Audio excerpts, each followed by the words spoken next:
There's nothing more enjoyable than celebrating games and everything to do with them. And though we are obviously going to be doing plenty of that as we close out the year and look back at everything that it had to offer, we have to acknowledge that the good always comes with the bad. And yes, 2024 did have a few stinkers up its sleeve. So here, we're going to call out what we felt were the 17 worst games to have been released this year. Level 0 Extraction. Dog Howl Games' Extraction Shooter is currently in early access, so technically it can get better, but that isn't the trajectory it has followed thus far. Level 0 Extraction had a promising enough premise, but was let down by significant gameplay and balancing issues even at launch. In the time since then, the developer has consistently made updates that have proven unpopular with players, leading some to wonder just how healthy the game's future is going to be. Asphalt Legends Unite. Asphalt Legends Unite is not without its redeeming qualities, its pristine performance and healthy content offerings being chief among them. But there's far more cons than pros here. Virtually every race in the game feels significantly compromised because of the frustrating AI and rubber banding issues, while other significant issues, from the aggressive monetization to the lackluster customization, do not help matters that much either. Teenage Mutant Ninja Turtles Arcade Wrath of the Mutants. In recent years, we've had good TMNT games, good beat-em-ups, and good TMNT beat-em-ups. TMNT Arcade Wrath of the Mutants is neither. Shallow combat with floaty movement, repetitive stages with one-note gameplay, a disappointing lack of variation across characters and weapons, bland visuals. In more than a few ways, TMNT Arcade feels like a major letdown. Outpost Infinity Siege. There's no denying that Outpost Infinity Siege is a visual stunner to an almost surprising degree, and admittedly, its core gunplay deserves some praise. The presence of those strengths make the game's many weaknesses that much more frustrating though. From its storytelling and its progression to its map design and much more, Outpost Infinity Siege stumbles drastically in too many areas where it shouldn't.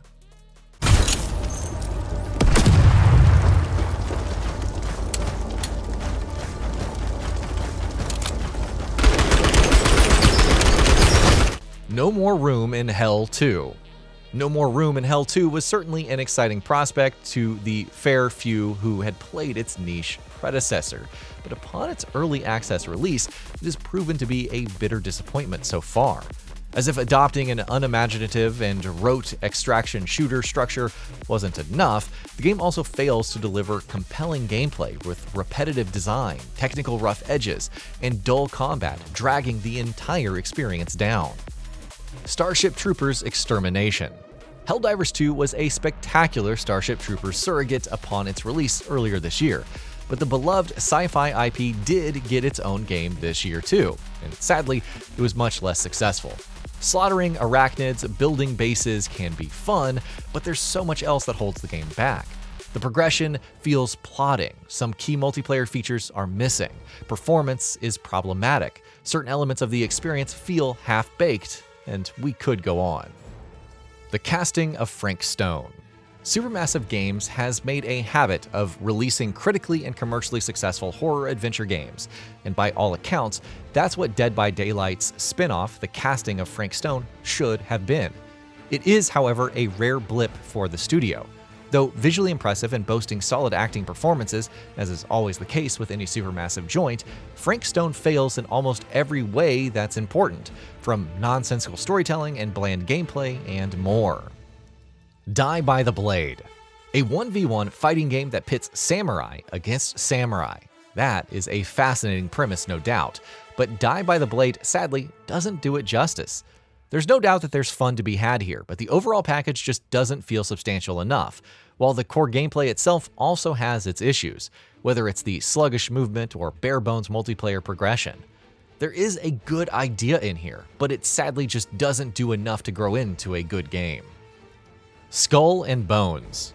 Skull and Bones is maybe a better game than many others in this list, because it is at least playable and somewhat fun in short doses. It is, however, ultimately a bloated, repetitive, cluttered mess sporting some of the worst tendencies that Ubisoft has exhibited over the years. To many, that didn't come as a surprise, given the shockingly bumpy and long development cycle that the game went through. Either way, the end result is a game that we wouldn't recommend to many. Suicide Squad Kill the Justice League. Here's another major AAA live service game that was released in 2024 and ended up bombing to almost no one's surprise. We've seen a depressingly high number of once-accomplished single-player studios succumbing to the live service gold rush and falling flat on their faces in the process. But Suicide Squad Kill the Justice League might be the most violent faceplant of them all. A bland open world, mind-numbingly dull combat, unimaginative and repetitive missions, completely broken progression and loot balancing, and that is just the tip of the iceberg. Suicide Squad is an unfortunate stain on Rocksteady's otherwise pristine record. Kong Survival Instinct. Kong Survival Instinct is certainly not the worst Kong game we've played in recent years. We got Skull Island Rise of Kong just a year ago after all. But even though it does have some redeeming qualities like its sparse escape sequences, there is ultimately more to dislike than like. Everything from the combat to the level design feels too underbaked, the latter in particular being a letdown for a platformer, while the story doesn't do much heavy lifting, or really any lifting either.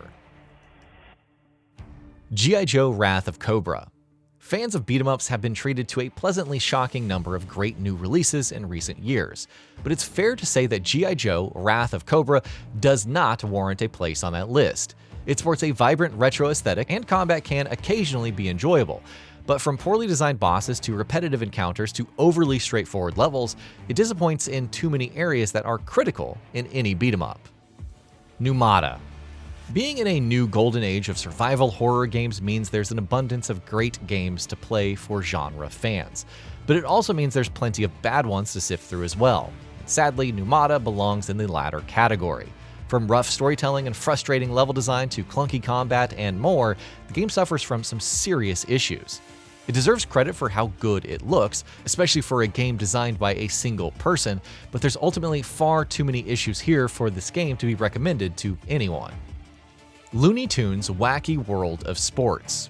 Obviously, this was never meant to be a top-of-the-line gaming experience, nor is anyone probably going to head into it with those expectations.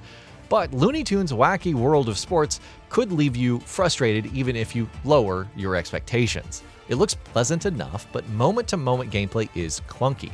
The sports are poorly balanced and not fun to play.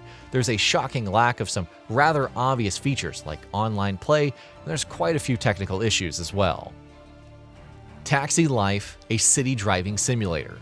With its promise of a leisurely driving sim where you get to cruise around an open-world virtual version of Barcelona, Taxi Life is a game with some inherent appeal.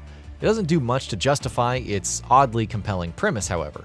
The driving is rough at the best of times. The game is plagued by AI issues. Their performance can be downright horrific, and all around the experience just feels a bit too aimless and undercooked. Concord. The core of Concord itself actually had its strengths, from the solid shooting mechanics to the top-notch production values exhibited throughout the game. But you don't need us to tell you that that wasn't enough to rescue this game. Following tepid critical reception and horrendous sales, the game was pulled offline within just 2 weeks, while Sony also issued mass refunds to everyone who bought it. While not long afterward, the game's death was made permanent by the shuttering of developer Firewalk Studios.